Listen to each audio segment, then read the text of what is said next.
जय हिंद दोस्तों, आप सभी का स्वागत है A1 गुरुकुल यूट्यूब चैनल पर। दोस्तों, एसएससी जीडी परीक्षा 2022-23 जो 10 जनवरी से 14 फरवरी तक एग्जाम आयोजित होने वाला है। दोस्तों, एसएससी जीडी परीक्षा के लिए टॉनिक क्लास का सीरीज चलाया जा रहा है, जिसमें से आज हम लोग क्लास नंबर दूसरा देखने वाले हैं। इससे पहले पहला क्लास हो चुका है। अगर आप लोग नहीं देखे हैं तो चैनल पर जाकर वह वीडियो आप लोग देख सकते हैं। दोस्तों, टॉनिक क्लास का खास बात यह है, यहाँ से आपके एग्जाम में 100% प्रश्न देखने को मिलेगा। इसलिए दोस्तों, यह टॉनिक क्लास चलाया जा रहा है। इसलिए दोस्तों, आप लोग सभी प्रश्न को ध्यान से देखते हुए और याद करते हुए चलना है। चलिए दोस्तों, आज का क्लास स्टार्ट करते हैं। क्लास स्टार्ट करने से पहले जो लोग हमारे चैनल पर पहली बार आए हैं, चैनल को जरूर सब्सक्राइब कर ले, साथ में बेल आइकन प्रेस कर ले, ताकि आगे आने वाले वीडियो का नोटिफिकेशन सबसे पहले आपको मिले। चलिए दोस्तों, देखते हैं आज का पहला प्रश्न।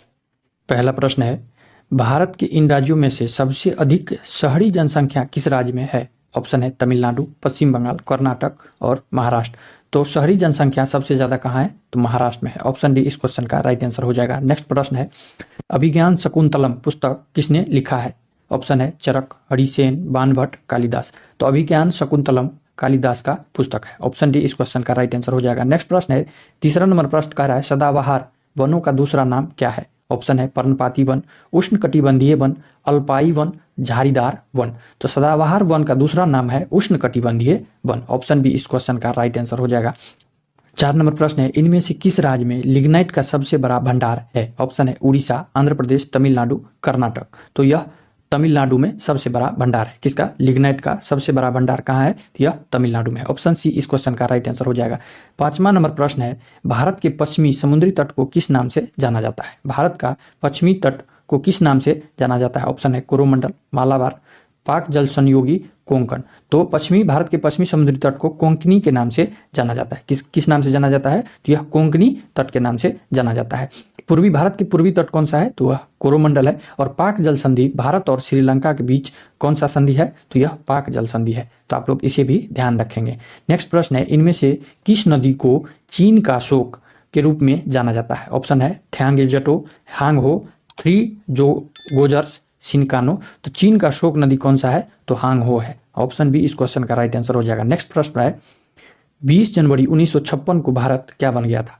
ऑप्शन है स्वतंत्र हो गया था, प्रजातांत्रिक बन गया था, गणतंत्र बन गया था, या गुट निरपेक्ष बन गया था। तो 20 जनवरी 1956 को भारत गुट निरपेक्ष बन गया था। ऑप्शन डी इस क्वेश्चन का राइट आंसर हो जाएगा। नेक्स्ट प्रश्न है, 8 नंबर प्रश्न है, प्राथमिक क्षेत्र का तात्पर्य क्या है? ऑप्शन है उद्योग से, व्यापार से, कृषि से, या बैंक से। तो प्राथमिक क्षेत्र का तात्पर्य है कृषि से। दोस्तों, राष्ट्रीय आय को अनुमान लगाने के लिए अर्थशास्त्र के अनुसार 3 क्षेत्र में बांटा गया है, प्राथमिक क्षेत्र, द्वितीयक क्षेत्र और तृतीयक क्षेत्र। प्राथमिक क्षेत्र में कृषि, पशुपालन, मत्स्य पालन, मुर्गी पालन आता है, और द्वितीयक क्षेत्र में विनिर्माण आता है, और तृतीयक क्षेत्र में उद्योग, व्यापार और बैंक आता है। तो आप लोग इसे भी ध्यान रखेंगे, बहुत इंपॉर्टेंट है, यहाँ से प्रश्न पूछे जाते हैं।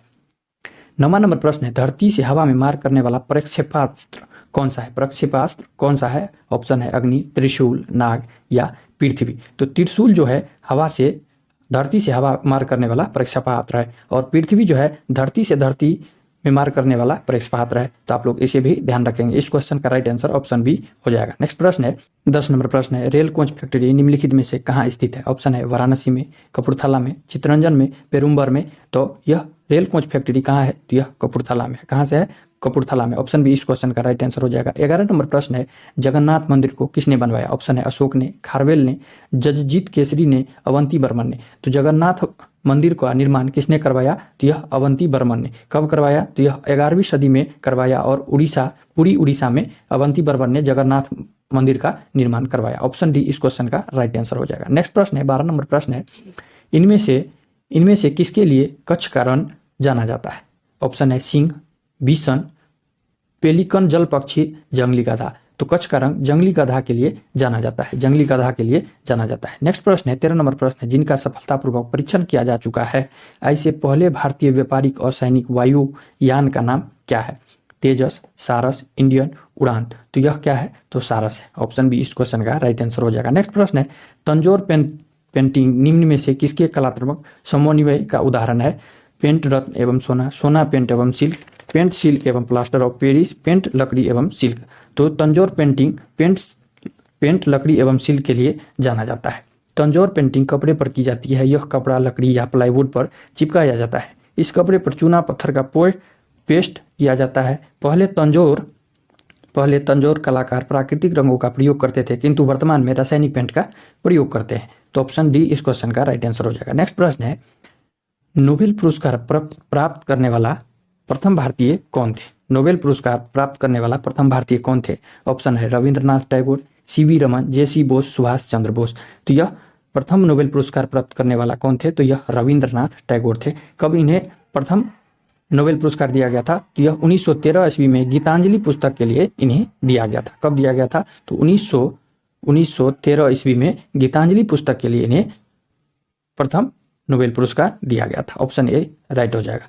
नेक्स्ट प्रश्न है, नंबर प्रश्न है, विद्युत वहन करने के लिए किसे उत्तम समझा जाता है? ऑप्शन है विकिरण, चालक, सदिश या नियामक। तो यह चालक को समझा जाता है। ऑप्शन बी इस क्वेश्चन का राइट आंसर हो जाएगा। नेक्स्ट प्रश्न है, 17 नंबर प्रश्न है, हैजा के टीका का खोज किसने की? ऑप्शन है Joseph Lister, Louis Pasteur, Edward Jenner, Roger Bacon. Joseph Lister ने हैजा का टीका का खोज किया था। ऑप्शन ए इस क्वेश्चन का राइट आंसर हो जाएगा। 18 नंबर प्रश्न है, वनस्पतियों में जीवन होता है, इसका शोध किसने किया था? ऑप्शन है Hargobind Khorana, Hippocrates, Edward Jenner, J C Bose. तो यह वनस्पतियों में जीवन होता है, यह किसने खोजा था? तो यह जेसी बोस ने खोजा था। ऑप्शन डी इस क्वेश्चन का राइट आंसर हो जाएगा। नेक्स्ट प्रश्न है, मानव शरीर में पित्त का निर्माण करने वाली सबसे बड़ी ग्रंथि कौन सा है? ऑप्शन है गॉल ब्लेडर, लीवर, त्वचा, पेनक्रियाज। तो यह गॉल ब्लेडर जो होता है मानव शरीर में पित्त का निर्माण करने वाला सबसे बड़ी ग्रंथि होता है। ये दोस्तों कई एग्जाम में प्रश्न पूछा गया है, आप लोग ध्यान रखेंगे। 20वां नंबर प्रश्न है, अनुवांशिकता के अध्ययन को क्या कहते हैं? ऑप्शन है एनाटॉमी, साइटोलॉजी, जीनियालॉजी, जेनेटिक्स। तो अनुवांशिकता के अध्ययन को जेनेटिक्स कहा जाता है। क्या कहा जाता है? जेनेटिक्स कहा जाता है। ऑप्शन डी इस क्वेश्चन का राइट आंसर हो जाएगा। नेक्स्ट प्रश्न है, कार्बन डाइऑक्साइड की प्रकृति कैसी होती है? ज्वलनशील, गंधहीन, पीलापन, खट्टा स्वाद।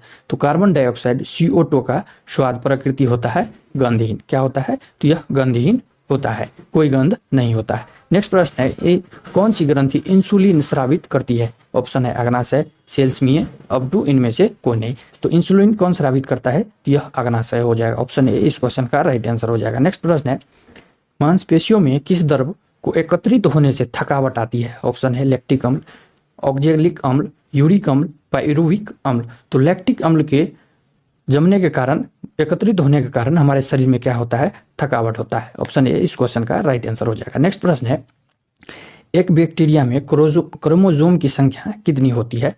ऑप्शन है 1, 2, एक भी नहीं कई। तो एक बैक्टीरिया में क्रोमोसोम की संख्या 1 होती है। अगर पूछ ले मानव में क्रोमोसोम की संख्या कितनी होती है? तो वह 46 होता है। क्रोमोसोम की संख्या 46 होता है। अगर पूछ दे जोड़ा कितना होता है?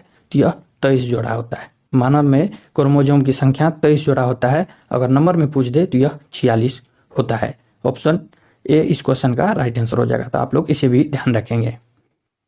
नेक्स्ट प्रश्न है, इनमें से कौन सी धातु इस्पात के बराबर मजबूत किंतु भार में उससे आधी होती है? ऑप्शन है प्लेटिनम, टाइटेनियम, एल्युमिनियम, तांबा। तो यह टाइटेनियम जो होता है इस्पात के बराबर होता है, लेकिन किंतु भार में उससे अधिक होता है। मजबूत किंतु भार में उससे अधिक होता है। ऑप्शन बी इस क्वेश्चन का राइट आंसर हो जाएगा। चलिए दोस्तों, आज के क्लास में इतना ही। मिलते हैं किसी नए वीडियो में, तब तक के लिए जय हिंद, जय भारत।